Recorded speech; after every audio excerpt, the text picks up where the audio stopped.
So, if I get a favorite character, how do I prevent this character from dying? Well, yeah, you can actually develop some affection for your heroes. So we have a number of mechanisms to prevent him or her from dying. One is the protection flag. So you can place a flag on a specific hero that you want to protect, and other heroes will help out trying to keep that hero alive. Would the hero get killed anyway? There's something called the graveyard, where you can revive a hero within the same mission. And certain heroes, if you have developed a hero that is very powerful and you want to save that hero to the next mission, there's something called the House of Lords, and it works like this. After a mission, you can select one of your heroes, only one, that's promoted to become a lord. And in subsequent missions, if you build the building called House of Lords, which is a very beautiful, very large and spectacular building, that enables you to revive and bring back those heroes that you have previously upgraded to lordship. So you can have a number of heroes that you can use from mission to mission. If a hero dies during a mission, you have the graveyard, and you can go to the graveyard and revive your hero. And also some clerics can get spells, so they can revive a hero on the spot. The function parties, how does that work? Well, parties is a very strong feature of Majesty 2, and it's a new feature. It didn't exist in the first game.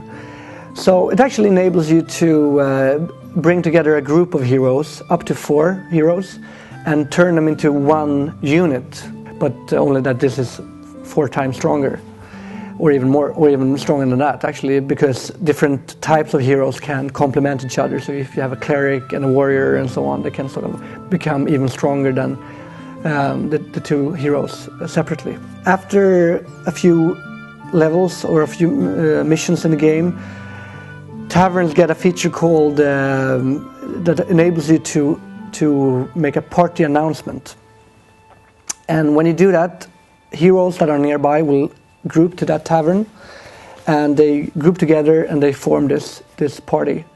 And from there on, you cannot control the individual heroes, but you can only control them as a team or a party. How does the flag function work?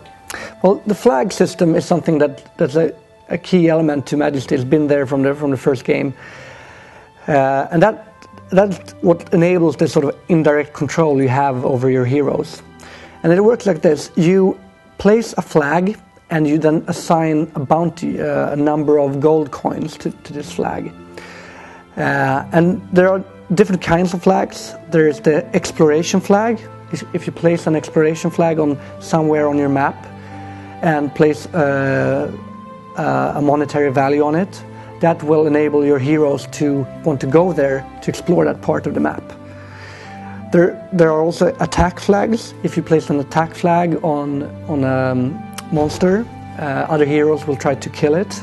If you place an attack flag on a building, your heroes will try to destroy the building. And there's also the protect flag, which you can use to protect sensitive buildings or units that you own. And examples of that is the caravan, which is a key element to the economy of the game, but it's totally unprotected if you haven't placed a protect flag on it, so it will be very vulnerable to attacks. And then there's also the fear flag. So if you want to prevent your heroes from going in a certain direction or running into like a ratman's lair too early on before they have leveled up or something, you can place the fear flag, and that will sort of keep your heroes from going in that direction. They will take the money you have promised them. They will take that into account, but it won't be the only thing that affects them. if they run into a bunch of monsters which they find too scary or too powerful, they will most likely run back to the tavern and have a beer instead of going after your reward. But they are very greedy, so if you just bump up the award a bit higher, they might sort of reconsider. Who do you think will enjoy this game? I think Majesty 2 will be enjoyable for all the fans of the original game, of course, but also for strategy players in general. It offers a very deep strategy experience, but it's still very accessible as a game. And I think a lot of actually people that haven't played that many strategy games could find some appeal in just the humorous tone of the game and the graphics and this world Ardania, which is very colorful and a lot of interesting characters in it. The game is sort of a micro simulation of a small city or a kingdom. You have the economic system where you have to have your heroes out finding gold treasures and so on, and you have to have the tax collector going around collecting tax from the tavern and so on to have money flow within your kingdom.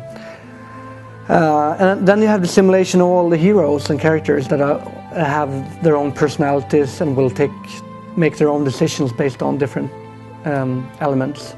Everything from money awards to if there's scary monsters nearby and so on. One key element to the humor and the funny tone of the game is in the voiceovers. We have a great voice actor called George Ledoux, who also played a big role in the original game, where he was the royal advisor to the Majesty, and he plays the same part in the sequel and a number of other parts as well. So the voiceovers is one big important part of it, and also all the animations on how the heroes react to different events that take place in the game. And you will see when they are very brave and bold and go to fight a monster, and then they suddenly turn very scared and start running in the opposite direction. Stuff like that. Your kingdom awaits you, sire.